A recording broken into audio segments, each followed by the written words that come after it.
Hey everyone, welcome back to JP's Budget Collecting. And today, a video I've done a couple times, a couple different formats on. We're doing a read and react, which is just basically I've read a trade, and I want to give you guys my thoughts on it and go a little more in depth than I do with like some of my shorts on some of my books and stuff. The trade that we're talking about today is Supergirl Woman of Tomorrow. This is the deluxe edition that I got. It's been on my to-read list now for several years. I had never dove into it. I've heard really great things. I'm actually he's not an always hit for me, but for the most part, I enjoy Tom King quite a bit. I'm obviously really enjoying his current Wonder Woman run. So I was really looking forward to this. And what finally prompted me to dive in is the lady that's working with James Gunn on a new Supergirl movie, talking about like how that she didn't really connect with her. I think she's either writing or directing, I forget. And then after reading this, she was like, okay, there she is. She understood who Supergirl was. And so I dove into this. A little background on my history. Like, as you guys know, I'm mostly a bats, spiders, collector, Star Wars, that kind of stuff. A lot of other female characters. But from a DC standpoint, it's mostly I gravitate toward the Bat family characters or the Wonder Woman family characters. The Superman is never, I like Superman. I don't have like, but that group of characters, I know a lot about them, but I don't really gravitate toward them generally. And Supergirl is just kind of this teenage girl that had superpowers. And I really hadn't paid too much attention to her until this. So, and this book really, like, I'm just going to be honest, changed my perspective on her quite a bit. I really, really, really enjoyed this book. Let's dive into this deluxe edition a little bit. Obviously, here's the deluxe edition cover. It's got a sweet, take the dust jacket off, and we get this. This is Tom King, Billisk Evely, and Matthias Lopez on this book that really pulled this together. The Billisk Evely art, and I assume Matthias is the colorist. I guess I should have looked at that before I started down this road. Let's see here. That's gonna say, yeah, Matthias is the colorist. The art and the colors on this are just freaking fantastic. Obviously, this is the hardcover, the actual cover. I'm going to show a little bit of the art here. This is a story of basically we find Kara kind of how we see her in the Superman movie at the end. Well, first we start out with the story of Ruthie and this little girl whose father is murdered, and she's on a quest to kind of bring justice to her father's murderer. And she's looking for someone to actually like hire someone to track this guy down and kill him for her. And in the course of this, she stumbles across Kara, who is, much like we've seen in the movie, traveled to a world with a red sun in order to get drunk for her 18th birthday. She is celebrating just her and Crypto off-world. She's clearly like weakened a little bit. She's clearly drunk when we meet her, but she still finds time to help this little girl from a man who's about to take advantage of her. We see her like not really even powered up, and it's like no problem dealing with this guy. And so the girl, once this happens, that Ruthie's like, well, I want to hire you. And she's like, yeah, I don't do that sort of thing. I'm going to leave. But they end up running into the guy who murdered the little girl's father, and it starts a quest. And basically, we see he injures Crypto, but supposedly there's only a cure for Crypto. And anyway, it starts as Kara and Ruthie are on this quest to find this guy, traveling through the galaxy together. And along the way, Ruthie is exposed to Kara's way of helping people in terms of who she is and how she sees justice. And she doesn't really, like, they're tracking this guy down. She's trying to express to Ruthie that, like, you know, vengeance is not necessarily the way.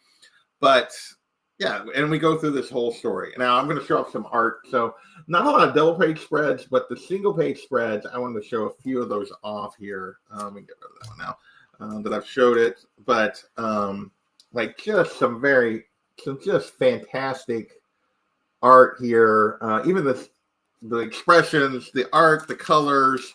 It looks like I skipped one. I didn't realize I skipped one. What one did I skip here? Oh, yeah, this one with her. Like, just some fantastic. The art is just freaking fantastic in it. I really fell in love. I mean, forget the great panel here, but just like Kara's face, her expressions, Ruthie's expressions as they travel through the galaxy. There are, there's just a ton of fantastic like panels and art pieces throughout this as these two travel together. Through the course of this, there's a couple of what I would call standout issues, which is I think issues 5 and 6.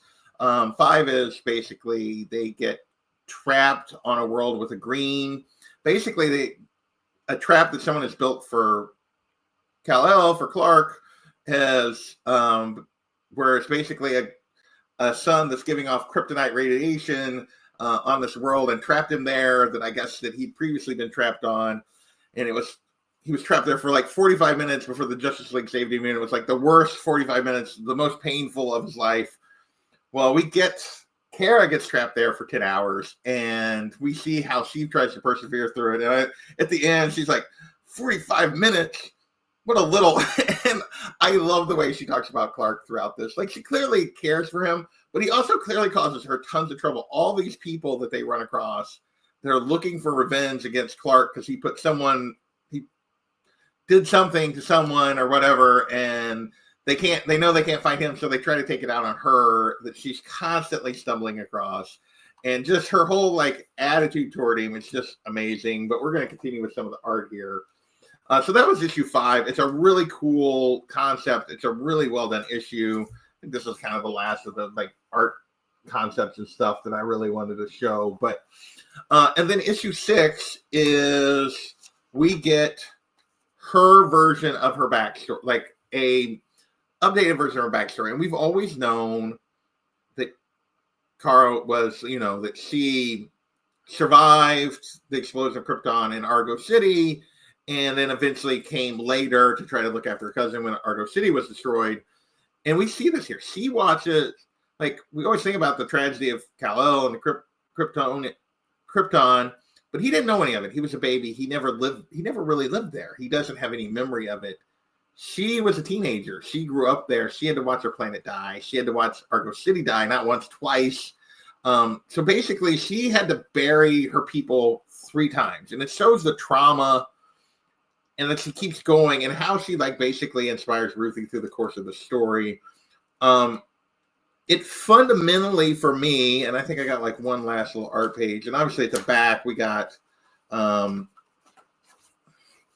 last little panel of her flying down, like, and at the back of this book we got a lot of like the, variant covers and that kind of stuff for this in here. But so for me, this just fundamentally changed the way I think about this character. Like, I've always felt she was a little flighty, a little unserious. I mean, and obviously because she was portrayed as a bit of a Clark's teenage cousin, and not necessarily as an adult or somebody who went through all this, but she's went through a lot, in a lot of ways, a lot more than him.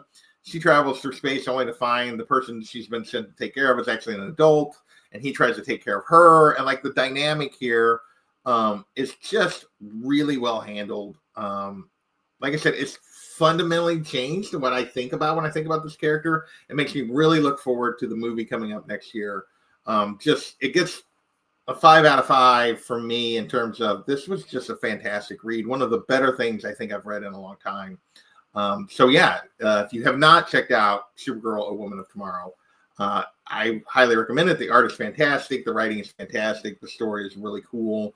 It's all told from Ruthie's perspective and her perspective on Supergirl. And I think it really gives us a view we haven't gotten before. And we get to see Kara as a person in a way that we haven't got to see her before. Both her flaws and her immense strengths that don't have anything to do with her strengths. And so really, really enjoyed this.